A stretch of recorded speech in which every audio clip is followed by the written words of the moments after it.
What is the culture?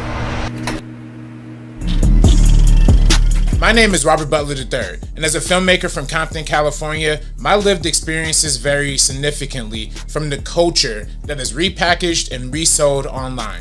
While real-world circumstances inform my worldview, the world views those circumstances as marketable. I mean, if I had a nickel for every time someone at USC asked me for a hood tour, I could buy a double-decker bus. So how does something as rebellious and revolutionary as underground street culture become the face of high-end lifestyle? Having lived and worked on both sides of the fence, I feel uniquely qualified to tackle those questions. Notice I said we, it's not just me, I'm what the culture feeling. After graduating from USC Film School, I worked as a producer at an upstart e-commerce company that positioned itself as an urban luxury alternative. During my time there, the executives identified 6 key markets that best aligned with the company's younger, multicultural user base: fashion, sneakers, comics and collectibles, trading cards, music collaborations, and fine art.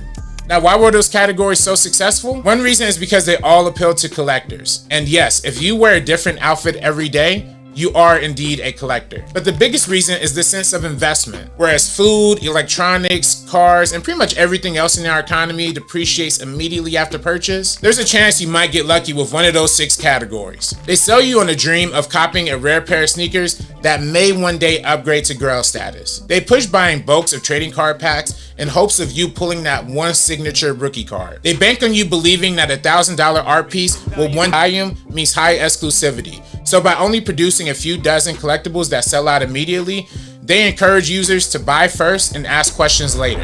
Isn't that kind of scary? That's the question I pose in my new anthology series, Urban Luxury, a 6-part miniseries that will take a twisted, surreal look at the commodification of the culture. Not every episode will be thriller or horror themed, but they will all unearth a profound truth about society's unhealthy relationship with Black cultural representation. Our goal is to raise $20,000 to produce the first 2 episodes of Urban Luxury as a proof of concept for the overall series. What are the 2 shorts? Well, the first one is Urban Space Cowboy. The story follows a once renowned comic book artist who is struggling with writer's block as he is confronted by an imaginary friend. The tone of this containment comedy is mostly satirical.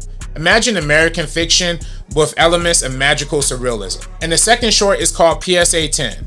It follows an immunocompromised man who risks his life going to the mall to obtain a one-of-a-kind basketball card. This episode is a paranoid thriller, stylistically influenced by movies like Uncut Gems and Clockers. The goal is to raise $20,000 to produce both of these shorts as a proof of concept for the overall series. Now, why were these 2 shorts picked first before any other episodes? Well, it's because they're the most doable from a production standpoint. Both contain a relatively few number of characters in a singular location. Well, why contribute to me? Why contribute to this project?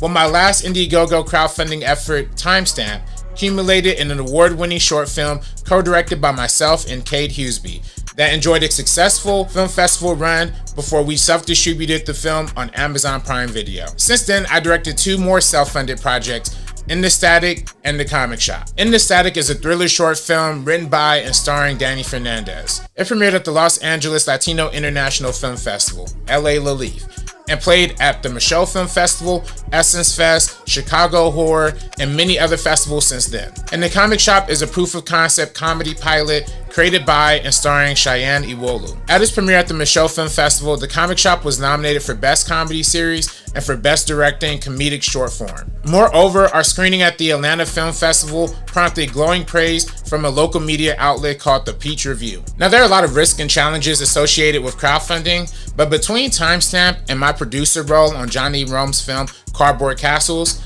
I've successfully crowdfunded and completed 2 projects with budgets of about $10,000 each. So crowdfunding isn't unfamiliar to me, but getting over that $20,000 hurdle is. Well, over the next 60 days, you're gonna see non-stop social media promotion for these projects. You're gonna see a lot of interviews with me going on various podcasts and shows, hoping to promote and spread awareness for this project. And of course, we plan on executing long live streams on the First Cut YouTube channel to spread awareness across all of our nearly 6,000 subscribers. So look, if capitalism has you trapped under the crushing boulder of responsibilities, worry not. All donations are greatly appreciated, but if you can't contribute, help us make some noise. Spread some word on social media, Instagram, Facebook, TikTok, Twitter, any social media. Just help us get the word out and spread this as far as wide as possible. Follow our Indiegogo page and our Instagram page for updates and progress almost daily. And also just use the Indiegogo share tools and help spread this link far and wide. Thank you so much. My name is Robert Butler III,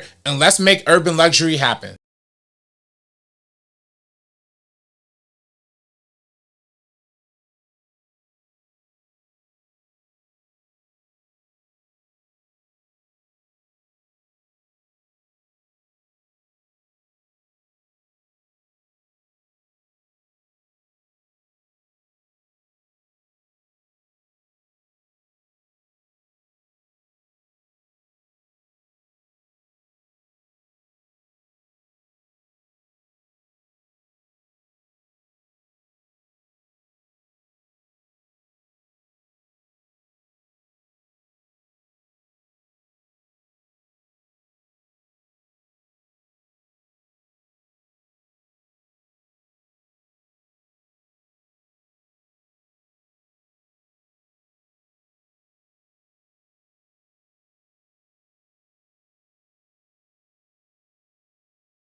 Come along, children. Now we're going to have a little music.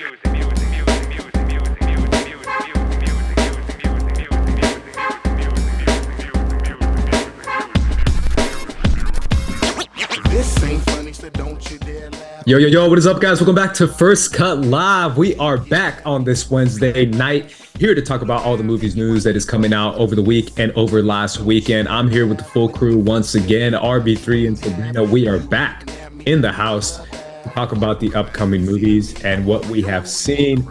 Welcome back, Sabrina. I know last week was a little too much to handle, but we are happy to have you back to talk about everything you've seen. Sabrina, how are you doing? I'm doing good. Busy week, but like all good things, lots of movies. Like saw Wicked, Gladiator, of course, in the last week. I'm seeing Wicked again, so I'm just really excited. Absolutely. RB3, how you doing, man? I'm doing good, man. I'm doing good. Ready to get gladicked. Ready to get gladicked. We gotta come up with something better than that. I was thinking about that literally right now because I'm dead ass gonna see both movies in a row, like back to back. Love it. and I was like, this Barbenheimer was the shit. Like that's the name to say. I don't know about glodicked. What is it? Well, I say gladicked. I know that the new thing is glicked, but I'm going with the old school gladicked, the OG. In fact, I feel like SNL ripped my swag because I've been saying gladicked for like 6 months, and then they finally took it, on SNL last week. Yeah, but Did they? Yeah.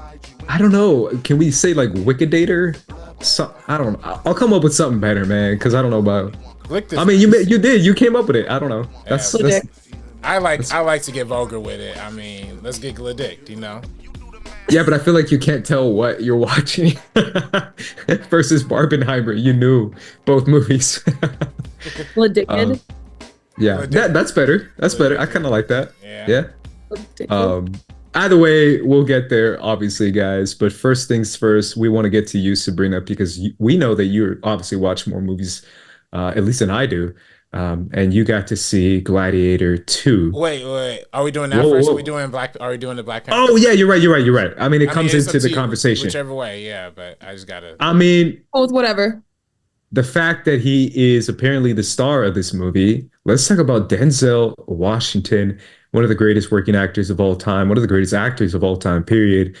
Confirming or basically just saying outright, and it's kind of funny because I don't think this was supposed to be public information, but the fact that he just came out and said it is really exciting. The fact that he's going to be working with Ryan Coogler in the upcoming Black Panther movie. How are you guys feeling about Denzel Washington basically, picking Ryan Coogler to want to work with and being put in this movie, Black Panther 3 RB3? I'm hyped for it. The Black Panther cast has all three of those movies have been the top movies of The in terms movies in of general. MCU, in terms of MCU films. It's probably the best cast that they've ever had, and some of the best actual films that they've had in the Films. MCU. Yep. So, again, Ryan Coogler, he directed Angela Bassett to an Oscar nomination for Wakanda Forever. Directed Sylvester Stallone, Dry O Stallone to an Oscar nom for Creed. A lot of people thought he should have won for that even. So yeah, I'm hyped for it. Denzel is one of the greatest, if not the greatest. I probably argue maybe the greatest of all time. So man, I'm excited to see. I just want to see what he's gonna play. Is it gonna be a villain? Is it gonna be an ally? I'm just hyped. I'm hyped. How are you feeling about it, Sabrina?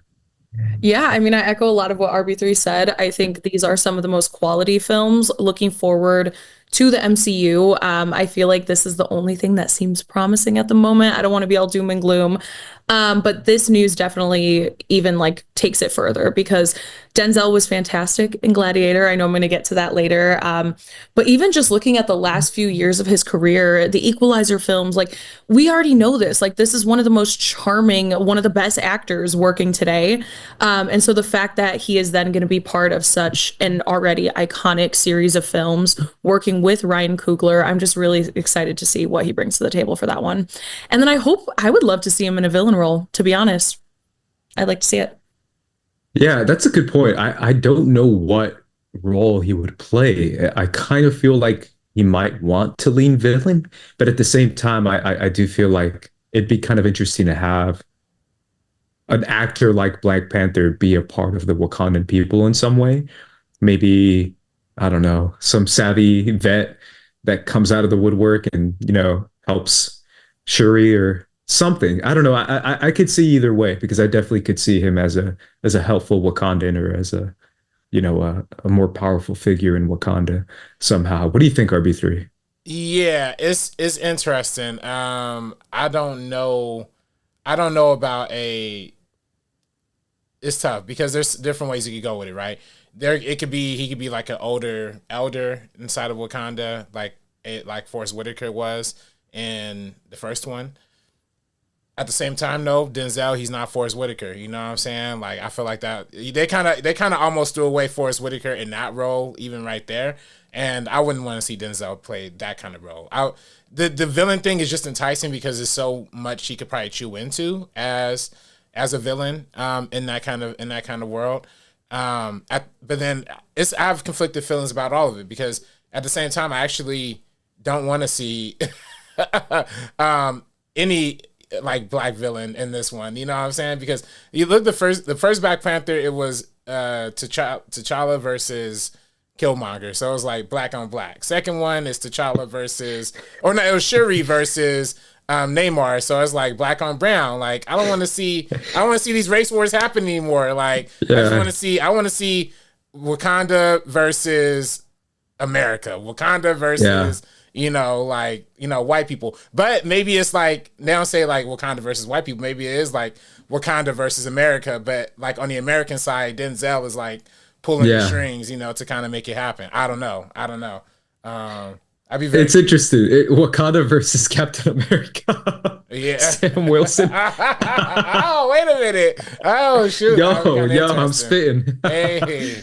I honestly don't know. I could see him playing either role, but I think you're right. Maybe playing like the wise old guy who comes in the shadows and says a couple lines probably wouldn't probably entice someone like Denzel. He would probably want a meatier role than that. And maybe something like maybe an internal conflict within Wakanda. I think that could be interesting too. Maybe a Wakandan who's gone rogue or something.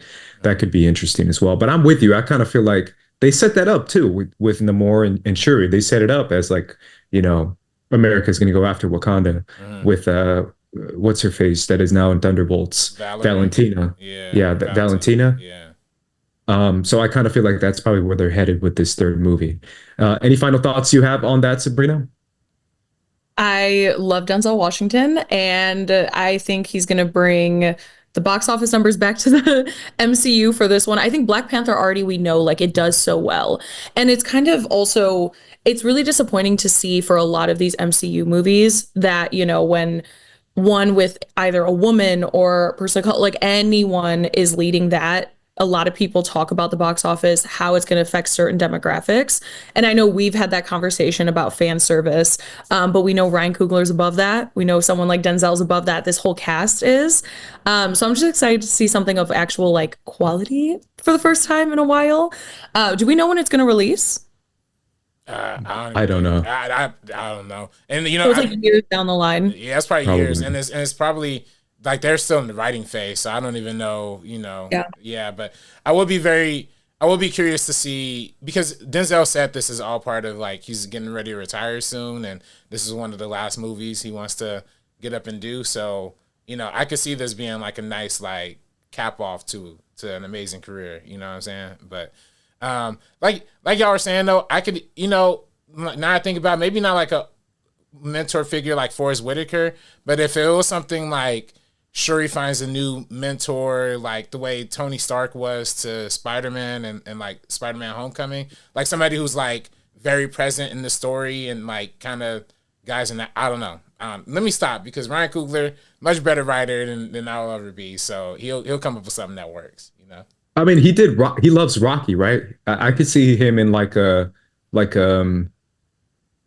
his, I'm already forgetting his name, and his freaking dad. Dude.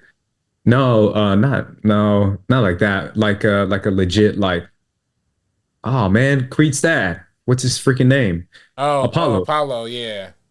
Like an Apollo Creed 2 kind of role where he's like training Shuri. Putting her through like an obstacle course or something. I don't know. It could be something a little bit, meatier. And it could still be mentor, but not necessarily like old guy who says wise words, every once in a while. So, but speaking of Denzel, apparently the standout of Gladiator 2 was Denzel. And the only one who's seen Gladiator 2 from our panel right now is you, Sabrina. So yeah. Sabrina, tell us about one of the most anticipated movies of the year. How was Gladiator 2? Well, so since we're on the topic of Denzel, I'm just going to start there. He was absolutely a scene stealer. It's one of those situations where, in the best way possible, by the way, I just want to say, it seems like somebody is in a completely different movie as everybody else, because he was having a great time. Like, he was just chewing up every single scene, every line of dialogue, the physical comedy. And then when he has to shift and when it goes all these different directions tonally, because I'm trying to like toe a line between, of course, no spoilers, no hinting at anything. But when he has to do that, he completely brings it. So I think without his character or like his portrayal of this character, I don't know how much of this film, I guess I would have had to like be fully fleshed out to really kind of chew on there. But then to go broader with the rest of the film, I really enjoyed it. I think with Gladiator, with Wicked, with something like Conclave, I think we have a lot of films right now that are kind of, paralleling what's happening in our real world. It's really interesting just because these have been in development for so long and they're all getting released right now. But I think the themes were really interesting. I like what Ridley was trying to say. And even looking at the fact that this is a legacy sequel, which Ridley hasn't done. Of course, the Alien franchise has become its own thing. But besides that, a lot of the iconic characters that Ridley has touched, like, we haven't revisited them in this way. So this film is truly expanding upon Maximus's legacy. And so in the same way, The Force Awakens is kind of like not a rehashing necessarily of, the original trilogy or those ideas and themes and Luke Skywalker's journey. We kind of get a lot of that with Paul Mescal's character, Lucius. I know it's talked about in the trailer, so we already know that's his son. And I think what brings that from not feeling like super redundant is really like Paul Mescal's performance. I think he brings a lot of depth. I just wish we had more time to really like sit with the character, which feels really interesting to say about a movie that's like 2 hours and 20 minutes. But I wanted to sit with him a little bit more. I wanted to feel his progression. I think there's a point in the second act where a lot of things are just kind of sped up. And there's a lot that they're tackling here. It's the pursuit of power from all different types of characters. We have these two emperors that are completely bumbling and absolutely ridiculous, which again, paralleling our real world. and they're just complete buffoons. And then we have a lot of just like really strong characters, really strong performances surrounding them. But yeah, Joseph Quinn, I know, of course, he's going to be in Fantastic Four. He did amazing in A Quiet Place, but he was really put onto the map because of Stranger Things. It was such a small character that had like a large impact. I think he did really incredible. He showed off a lot of range with this role as well. And then Fred, I think his name is like Heschinger, is the other emperor. He was so good. I know, I think Barry Keoghan was supposed to be in that role, and I could tell exactly why. It's kind of just like that like ridiculous little trickster type of person.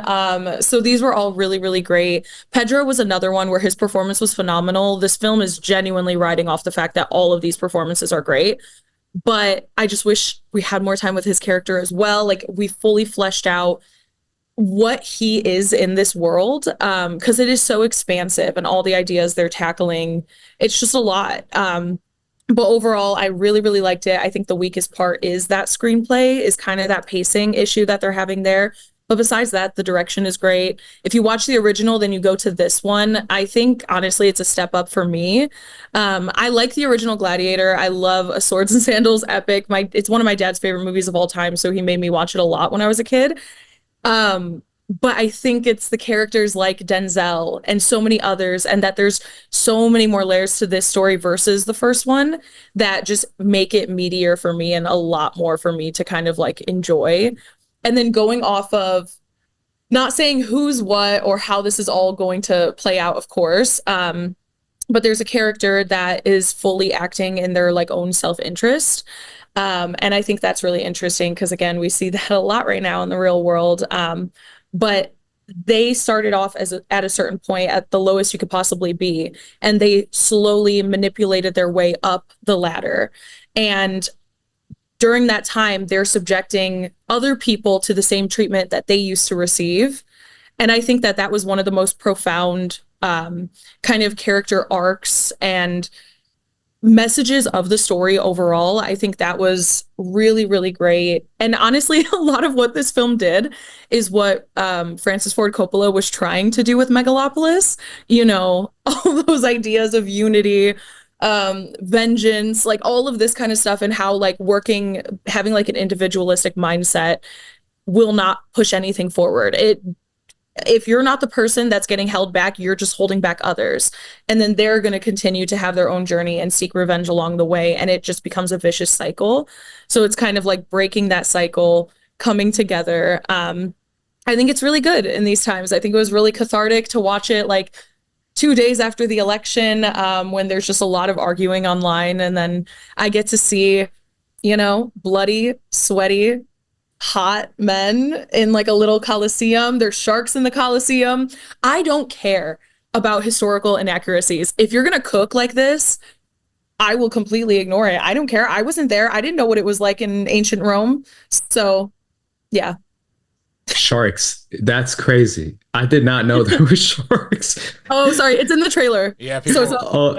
Oh, okay. I've heard sharks. I've heard a lot of animals that I heard rhinos in the trailers. I'm like, I'd have heard monkeys might be somewhere. Yo, like, it's gonna get crazy, man. This is gorillas. Yeah, we gorillas end up cool. That's crazy, bro. That's too much, man. Ridley Scott is on another level. I did want to hear No Church in the Wild in the movie. Like, I was hoping they found some kind of way. If you're already gonna have these historical inaccuracies, you're already gonna have Denzel like speaking with like his accent while everybody else is having this like, we are Romans, and then there's Denzel, which I loved. Not for a moment do I ever think that that's like a choice that they shouldn't have made. I'm happy with it. But then put in No Church in the Wild. Yeah, we already have historical inaccuracies. Might as well do it.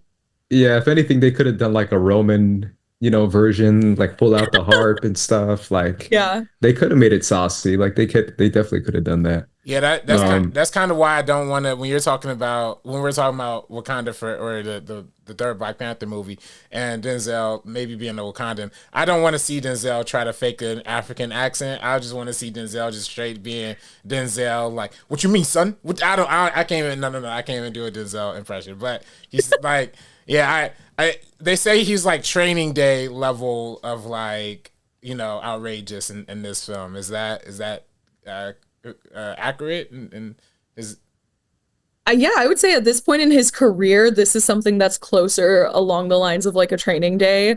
It's definitely very different. It's very unique. I think I said this in the beginning, but like I don't think there's a person that could have played this role and given what he did. Like Ridley Scott is so lucky that Denzel was on board for this. I don't know what that process was like, if he auditioned, if he got reached out to, whatever. But Ridley Scott is so lucky because he is one of the most interesting characters. He has the most interesting performance.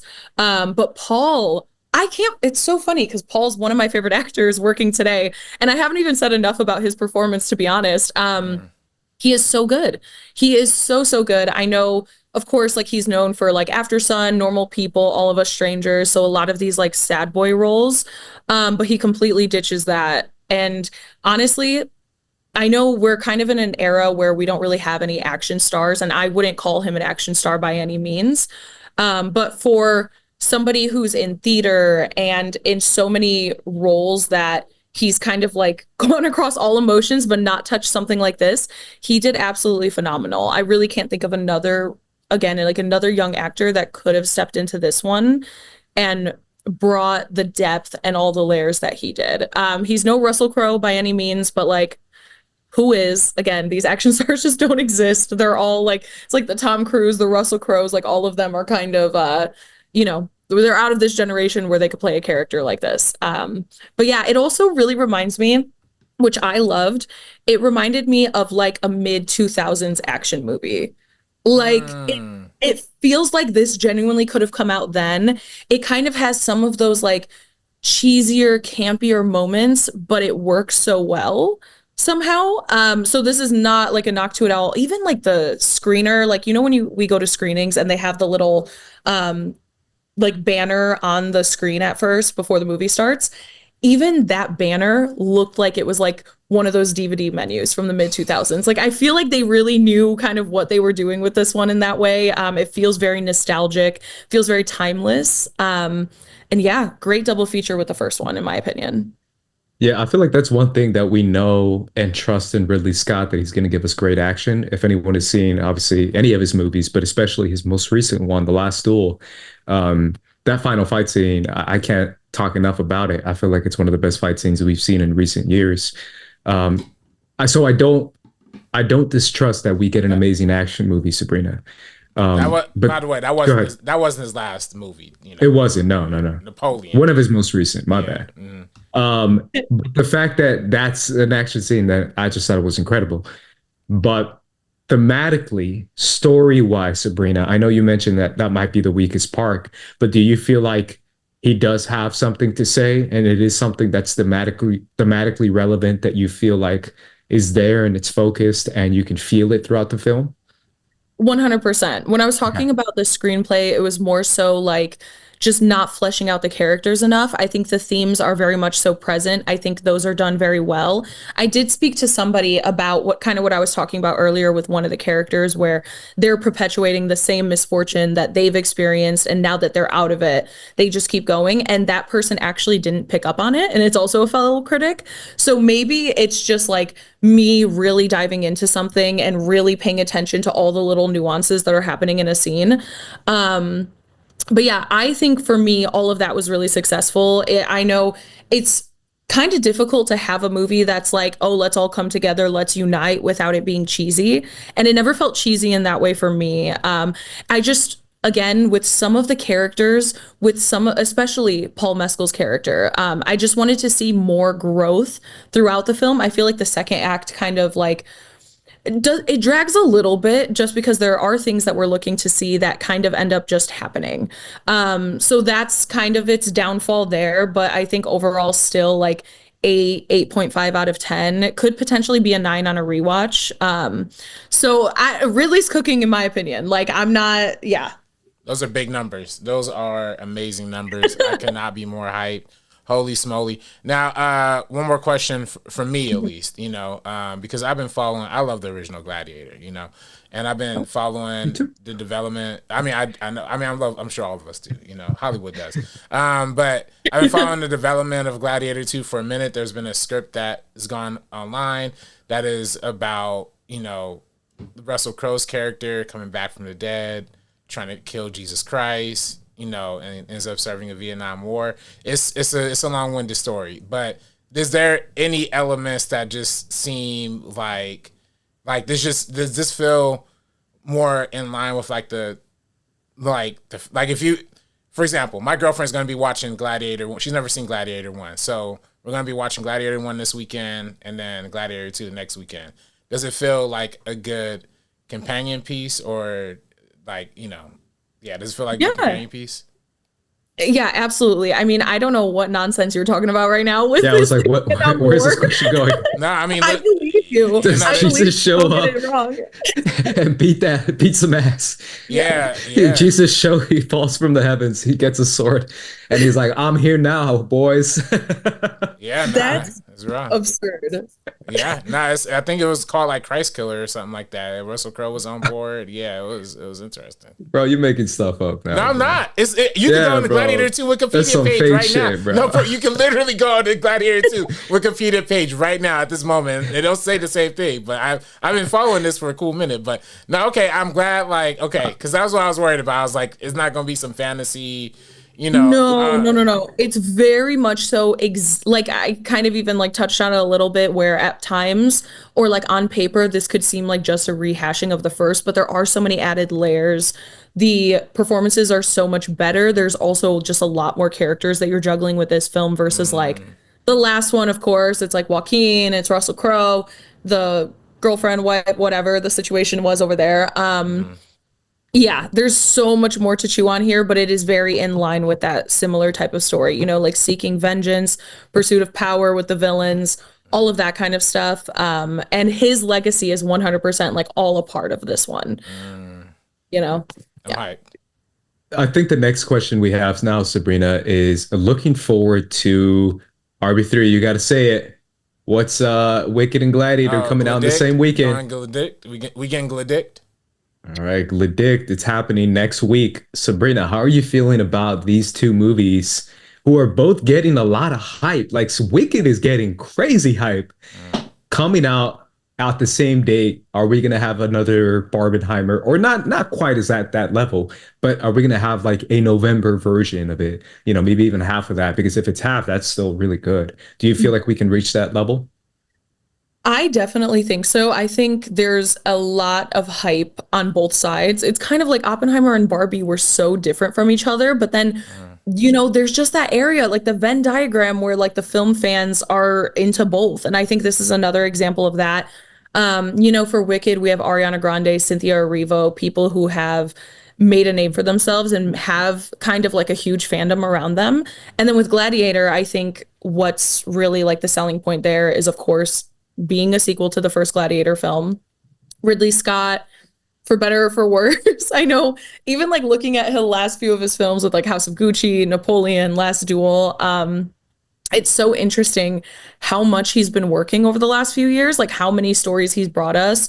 And I think out of all of those, in my opinion, I haven't seen The Last Duel though, so maybe that beats it. But out of all of those, to me, this one's easily the best. So yeah, I think the Venn diagram will happen again. I think if you're a fan of just art, entertainment, all the above, I think you'll enjoy both of those. And I do think they're probably going to be pretty domestically. I think Wicked's going to end up taking the win for sure. Obviously, again, Ariana Grande, she was person of the year or whatever in 2019. Her music was all over the place. Thank You Next and that whole album after the Sweetener era. I loved those two albums, by the way. They're great. Yeah, for real. And we can have social reactions out for Wicked right now, so I can't do a full review, but she was phenomenal. And so people are saying she's absolutely incredible. She's literally, I would be shocked if she didn't I think she for sure secured a supporting actress nomination. Really? Wow. 100% secured. Wow. I'd be kind of shocked if she didn't win. I'm not gonna lie. Whoa. I know we have a lot of performances that are coming down the pipeline for the rest of the year. I would be so shocked. And same thing with Cynthia Erivo. I think she's getting that nomination for actress. Like lead but- actress? Oh, Yeah, because they submitted her for lead and then Ariana for supporting. that's big hype. I mean, gosh, Doggedly D, I'm like super excited now. Like, Yeah, because I see Cynthia. Like if someone told me Cynthia Erivo is like Oscar worthy or Oscar nominated, I'd be like, all right, but Ariana? Are you sure? I'm not gonna lie. The longer trailer that they showed at CinemaCon did kind of show like, oh shoot, she got some acting like in there, you know. Is she really? I'm not even gonna lie. I have literally full body chills thinking about Ariana Grande's performance. Wow. Like, she is so insane. She was perfect for this role. I know they've talked about like Amanda Seyfried, Dove Cameron, a bunch of other people that were up for Glinda. I understand entirely. Not just like, it's not stunt casting, because obviously that happens a lot like on Broadway. You know, they pull in pop star or something like that to play a certain role. This is not stunt casting. This is like, she was literally meant for this. She's like a little Lucille Ball-esque type of person. So much physical comedy. Her line delivery is incredible. Obviously, her vocals are great. So yeah, I think Wicked, all of that to say, Wicked domestically, I think is going to take the W. I think Gladiator won't be too far behind, but I do think it's kind of a disservice that we had such a quiet November. And then these two films are coming out the same weekend, because for those that can't sit there in a theater for however many hours or buy 2 movie tickets or whatever it may be, it's like you have to choose between one of them. And I feel like a lot of people are going to go Wicked, which makes sense because it's so uplifting, so crowd pleasing. The energy is just through the roof. So yeah, talk about Wicked in more detail next week. Right. Is it PG-13? I think it's PG, if I'm not mistaken. Wow, yeah, then they have the kids too then. Exactly. And that's what gives me like very Barbie feels to it, the universality of it. Now, do you just want to throw up this graphic on screen real quick? Shout out to Dan Murrell, who does the box office show. He did the show this past week and said that he showed a graphic that was like the past box office since 2015. And this year is looking abysmally low. Like, this year is looking like really low so far, year and year gross, when you talk about where we've been so far, versus the past like 9 years. And, you know, 2021 and 2022 were like way lower because those were pandemic times. But yeah, we need 2 big hits like Gladiator and Wicked to like maybe even have a shot of like recovery, you know? So I'd very much hope that they are, you know, the box office sensations too. Yeah, I think those, and then obviously we have Moana coming out the week after. Yeah. I think that's another little jump as far as overall box office goes. Yeah, I feel like Wicked is still gonna win the second weekend. I don't know. Rewatches are in order. I'm gonna go see it a second time, literally this weekend. So, like, yeah, That's true, but I do feel like a lot of kids love Moana. Like apparently it's like the most watched Disney Plus movie ever. Mm-hmm. Yeah. Yeah. Like have the reviews come out or anything like that? First reactions from Moana. I feel like that makes me a little bit nervous for the quality of the film. And I know that doesn't affect, like, kids are still going to want to go see it and they're going to enjoy it regardless, which is incredible. I'm not expecting a kid to walk out like Roger Ebert and like sit there and like critique the film. But I believe it was supposed to be a show and then they randomly just like shifted it to a film. Yeah. That all really gets me nervous because, like, how do you have an idea for a whole series and then you're condensing it down? I feel like we're going to be missing so much. So who knows as far as like adults go on where they're going to like prioritize that? Because yeah, kids are going to flock to Moana. But I think adults are going to come back to Wicked and Gladiator, especially like Thanksgiving weekend. You know, some people have off of work. That's kind of like a nice way to celebrate, unwind, all that kind of stuff. Yeah, I definitely feel like it's going to be a lot of success, obviously, at the end of November for box office in general. I do feel like just like movie theater going has changed so much. There's like, I don't think there's ever going to be a comparison to like what it was before or even what it has been, you know, COVID years. I just feel like COVID changed movie theater going for the, you know, for the future. I don't think it's going to necessarily go back to the good old days, especially with some of the biggest movies we've gotten this year have been the worst movies I think I've ever seen. So I just feel like there's just the kind of movies quality is so watered down and so bad now that it's just hard for me to imagine a future where we're gonna see big movies again. I don't know. Oh yeah, that's just me. I mean, a lot of bad movies have made a lot of money, like those Michael Bay Transformers movies. I did just want to shout out the chat real quick. Shout out to all 12 of y'all watching. Good numbers. 12 people watching, but only 7 likes. Come on, man. What are we doing? Y'all know the rules. Hit the like button. Gil Gerber, funniest, said about time. I think he's talking about the Denzel situation. He said that Coogler is writing a part just for him. Do you guys think it will mean a whole new character? Yeah, I think it is going to be a new character. I don't think it's going to be some comic book character either. I highly doubt if it's some comic book character that they have Denzel playing. Joseph Week said, hey crew. Cinema Gorilla said, preach, let Ridley cook. Kevin Davis said, Gladiator 2 and Wicked will be moderate success at the box office, 400 to 600 million. I disagree. I disagree 100% with both of those. Maybe Gladiator, I could see. I feel like that one's a little tough for me because it's like we have Pedro, Paul, Denzel, like we have stars in that movie. So I think that's what's bringing a lot of those people there. So I think it's going to be at least 500. And then I think Wicked's going to be above that. I think it's going to be a lot more. Wicked's going to be $1 billion. Wicked's going to be $1 billion movie. I think so. Man, you guys are so optimistic. Damn. Well, Wicked, I don't think it's going to be that much. No, Wicked's been a legit cultural phenomenon since the play came out. Like, legit. I don't deny that. I just feel like, again, I just feel like not a lot of people are going to the movies that much. For Wicked, they will. It's one of those. This is like an event film. I feel like, because again, I didn't even talk about this because obviously I'll say more when I actually review the film. But like, I was a theater kid when I was young. I saw Wicked every single year when I was really, really little, and I watched Glee. Idina Menzel's Glee. They sang a lot of Wicked songs on Glee. It's so integral to my childhood. And yeah, it's just like, oh God, it's so good. It's gonna make a lot of money. I definitely don't deny that. $1 billion is a lot though. I think it's gonna make it. I think Wicked's gonna make $1 billion. And I do think Gladiator 2 is gonna make like 600 million is not that far off. 600, 700 million, I think, worldwide. Because the first one is a hit and it won Best Picture. Kevin Davis also said global Moana 2 global box office total run 800 to $1 billion. I agree with that too. I think that one would hit $1 billion. No matter how good or bad it is, that one's gonna hit $1 billion just because how many times the original movie's been streamed.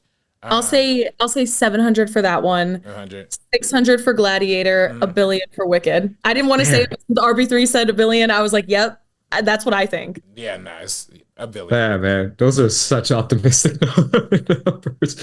Either way, I'd be happy for all three of them, to be honest, because I do feel like everyone behind the camera and working on those films seem like good people. So shout out to them. Shout out to Pedro, Ridley, John Chu.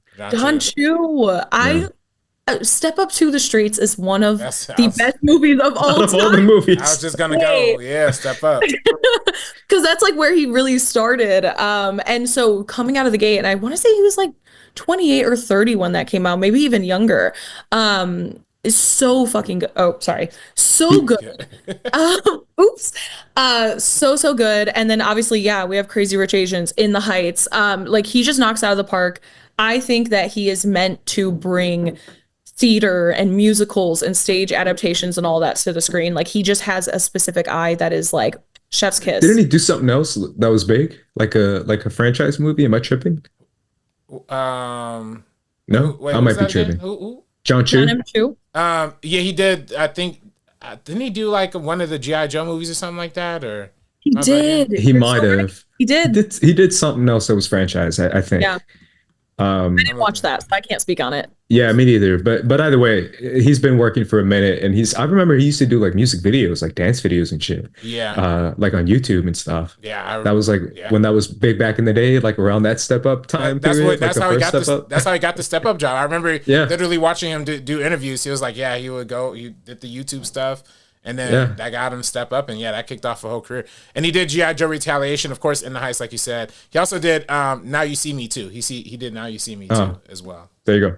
Yeah, shout out to those filmmakers. Obviously, I think they're gonna kill it, and I think they deserve the amount of love that they're gonna get for sure. Last thing you have on the table, RB3, is something about Euphoria. What's going on, man? Because I don't know anything about. Oh, you haven't been following this drama? I haven't. Okay. I haven't. Well, real quick, I just want to acknowledge, we have so many good people in the chat. Real quick, Andres Gallego, I hope I'm pronouncing your name again right, buddy. He says he's going to peep out the show later. Jake Akieta said, "What's up, party people? Calm down." Rich said it's going to make more than In the Heist. I don't doubt that. And if people are talking about Mufasa making $1 billion too, I'm a little bit more skeptical about a Billy for Mufasa. Even though the first Lion King did make $1 billion, I don't know. But yeah, going to Euphoria, I'm sure you know a little bit about this story too, Sabrina. But Jeff Snyder, shout out to the illustrious Jeff Snyder, always reporting his scoops. Jeff Snyder reported that Euphoria season 3 is canceled. It just wasn't going to happen. Because they had announced Jacob Elordi is going to be starting production on the new Wuthering Heights adaptation with Emerald Fennell and Margot Robbie, and with that production being announced to start, I believe, also in 2025.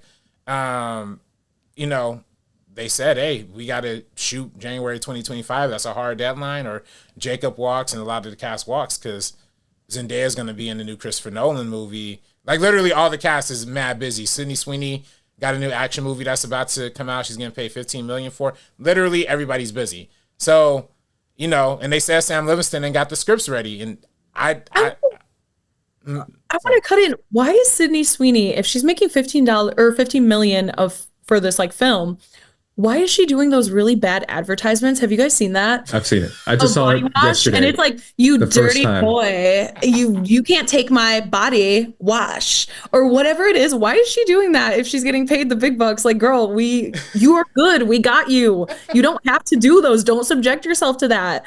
I don't know what they're paying her for those, but whatever it is, it's not enough, because that is a very weird advertisement. I don't know. I feel like y'all are sleeping on how much her stock has risen, man. Her stock has gone so high. Yeah. That's why she need to give up the soap commercials. Yeah. I don't know. I feel like she's hitting a different type of market, if y'all know what I'm saying. It's some other, audience that got a recent win last week. I feel like that's her market. So I don't know. It do be like that, but it is good to see that everybody in the cast of Euphoria is winning. But they can't wait on Sam Levinson, and we know the stories that came out about Euphoria season 1. We know he's trash. 2. He's been trash. I've been saying he's trash in season 1. Yeah. I feel so vindicated every time his name gets brought up. I'm always like, yo, I'm a day one Sam Levinson hater. And after what he did with The Weeknd, homie's trash, bro. That was super trash. That homie is trash. Garbage. The most overhyped filmmaker in like the past 10 years. Yeah. That there's Euphoria season 1 was great, and then it had some pretty good episodes. I can't lie. Yeah. Yes, and season 2 has some greatness as well. But, had 1 or 2. But season 1 is good. Season 1 is effectively good. I guess. Like as a full story. Season 2 had like 1 or 2 good episodes. Like an episode and a half was really good. So.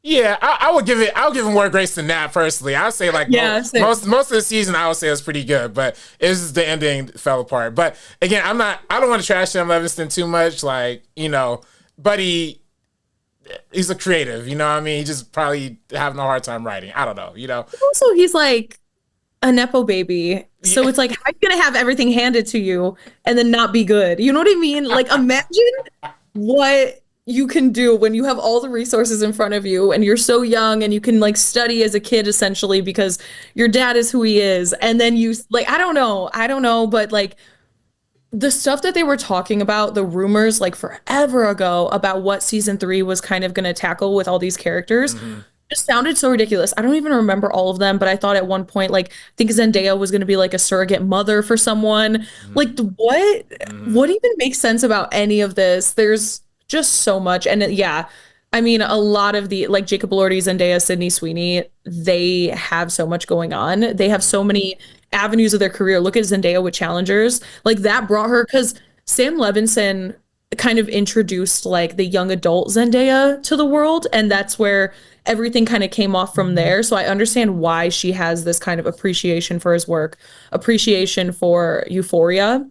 But past that, now she's with like Denny Guadagnino. Like she does not need that anymore. She already has that path completely laid out for her.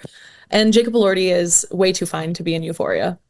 I think his time is done, man. I think Sam needs to move on, do something else. Euphoria ended last season. He I'm tried cool to with do not seeing something it. and it didn't work out. Yeah, definitely not that. Whatever he was trying to do with that, I felt like that was weird from day one. Like just the pitch of it, like anyone could have been in the room and been like, "Yo, that's a bad idea, man. Don't do that."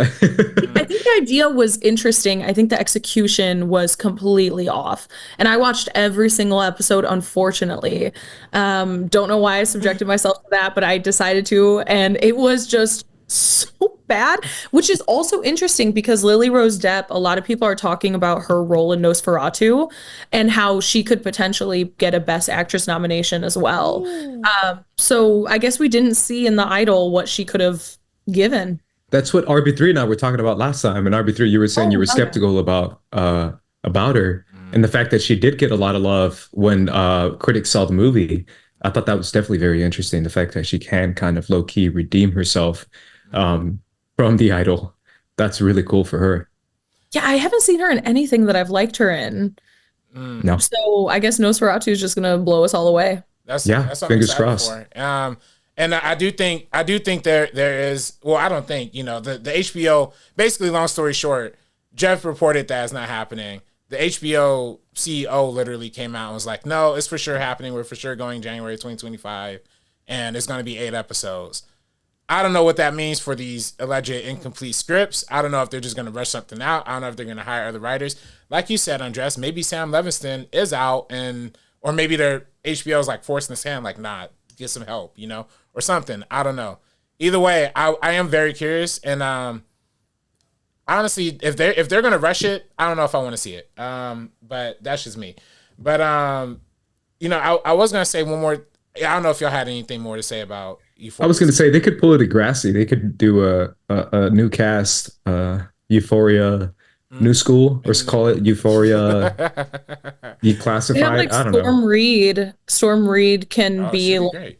like, because obviously she's Zendaya's sister. So like if it's like her experience in high school, whole new group of friends.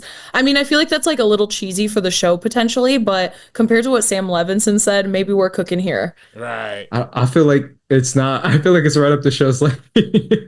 I could totally see it happening and make it like a Degrassi 2.0. Yeah. Similar to how they did it. I think I would actually like to see them in college. Like, I think this is like college is like they finally could like wild out without me feeling guilty for watching it. So, What about like, because I always find this so weird in films where like everybody goes to the same college, because everybody that I knew went to different colleges. Yeah. A lot of people states. So if like every single person goes, I feel like that might be a little bit, right? Yeah. Yeah, I feel like, I don't know. Or maybe they follow their stories at like different colleges. Maybe that's how we get new characters. Maybe that's also kind of how they work around the schedules. Like, they have Zendaya doing it certain days. They have, Sydney Sweeney doing certain days. I don't know, Potentially, yeah. Yeah, maybe. See, this is me just like, hey, if I was HBO Max, I'd be like, yo, this is how y'all doing it. Forget all this hickory dickory art stuff. We need the hits. Yeah.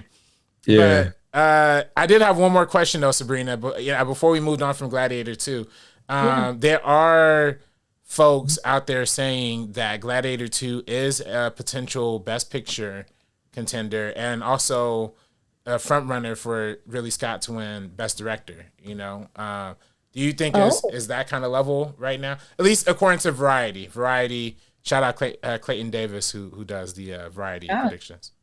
I can see a world, but I don't necessarily think a Best Director nomination is going to come just from this film itself. I think it's going to come more so like his whole legacy as well. I think some of that Gladiator energy from the first one is really doing like heavy lifting. I mean, he he did really great. And so I could see that. Best Picture, I mean, I could also see. I feel like this is one of those safe Oscar choices. And as far as safe Oscar choices go, you know, like the Green Books or whatever it may be, this is definitely way more quality than most. So I could see something like this. I really want to see challengers get love. So if I had to choose between like Luke or like a Ridley, like a more interesting choice, I would always choose like a Luca any day of the week. The Substance I want to see. I know it's not going to get anything, but I'd love to see The Substance up there. So yeah, I guess it's tough, but there's definitely a world where that is more than possible, considering that Ridley is already such a celebrated filmmaker, and this film is definitely like awards level story and film, and just, you know, the whole like period piece and all that kind of stuff. Yeah, I'm definitely curious how the award season is going to play out, because I don't feel like we've had any splashy movies that are, automatic wins or automatic W's, except for maybe Dune 2. But I feel like Dune 2 is even too big for that. It's more like visual effects and stuff like that. So I think like an Honora is definitely kind of oh like, yeah. Yeah. You think so? yeah. I think Honora is definitely a lock for like picture. Okay. Don't know Sean Baker for director if they wanted to go that route. Did you see Honora, Sabrina? I did. Did you guys not? No, we did. Yeah. Oh, What are your thoughts? oh, did I not talk about it here yet? Damn. I really liked a lot of it. I think as far as Sean Baker's filmography goes, I think this is definitely like one of the best films of his. Mikey Madison was incredible. I think she's gonna, I mean, it's kind of crazy though when we're talking about someone like Mikey Madison, Lily Rose Depp, and then like Cynthia Erivo, like these are all young actresses. And you know, the Academy likes to kind of put their what's that one swim movie that Jodie Foster was, Naiad? Oh. They love to put the they love to put the naiads in there. And so as far as that goes, like I would love to see like a Mikey Madison, Cynthia Erivo. I haven't seen Nosferatu, but if Lily Rose Depp is as good as everyone's saying, like a Lily Rose Depp, and kind of have some like fresh faces in the mix. These are all really like young, interesting actors. But anyways, going back to Honora, I think she should get the nom. I think it was so funny. I think the Russian guy was hilarious. I heard he's like the Russian Timothée Chalamet, and that makes so much sense. Like in Russia, he's like the famous, like the Timothée Chalamet level famous person. Oh, really? I could see Yeah, it. like yeah. You're talking like- about the kid, right? Yeah, yeah. Okay. He was great. What was his name? Igor? Igor, yeah. Igor was fantastic. Oh my God, I Yeah. love that man so much. I love that performance. He was so good. And I think this is one of the best Sean Baker endings that we've gotten. I think it really ties up the entire story as a whole in a really good way. So I very much so enjoyed it. It's probably somewhere in my top 10. I just don't have an order for my top 10 right now. I have like We Live in Time, I Saw the TV Glow, The Substance, Long Legs, Challengers, even like Bike Riders, I really, really liked from like earlier this year. And then have you guys seen the movie It's What's Inside? No. I haven't seen that one. Netflix? No. That one's really interesting too. Like that's somewhere maybe like right after my top 10 right now. Oh, is that the Killian one? No, Oh. yeah, I can't remember what the Killian one is, but this one was like, I'm not going to say anything because I didn't know anything about it going into it. I think you guys should check it out because I really want to hear your thoughts. It lives inside. Is it? Do you know who's in it or who's I mean, behind it's it? a lot of like low key actors. I Okay. think the biggest one would be like James Morosini. And I yeah. don't know who that is. Yeah. yeah, Me neither. it's very like low budget, really ambitious, super interesting concept. And I really liked it. So Okay. Interesting. yeah. Yeah, definitely a lot to look forward to. I'm excited to get to it because I do feel like I'm going to pay as much attention as I can this year, especially 2024, because I do feel like we need to as a first cut team, we need to highlight the good movies Yeah. and not the bad movies that are already getting so much attention. So What's shout a out. bad movie that's getting attention? I mean, the biggest movie of the year. Yeah, Which one? Deadpool 3. Yeah. Oh, I forgot that even existed, if I'm being honest. Like that wouldn't have I come into always my bring it mind up. to guess. Yeah, I always forget about her because she was trash, but yeah. Trash. Anyway, guys, that's our first cut live for today.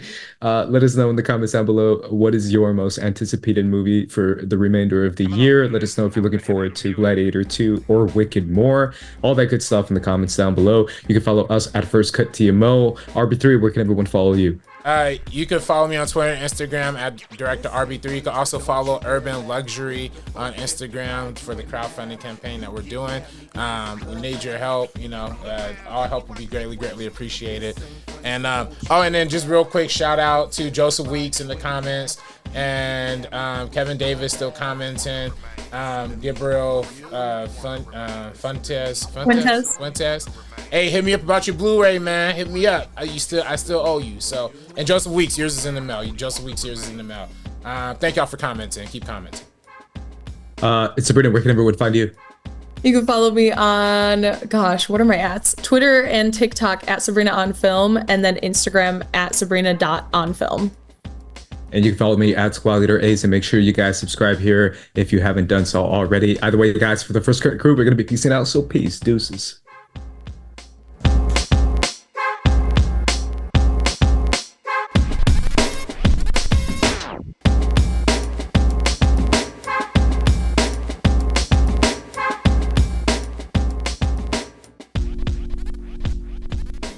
This ain't funny, so don't you dare laugh with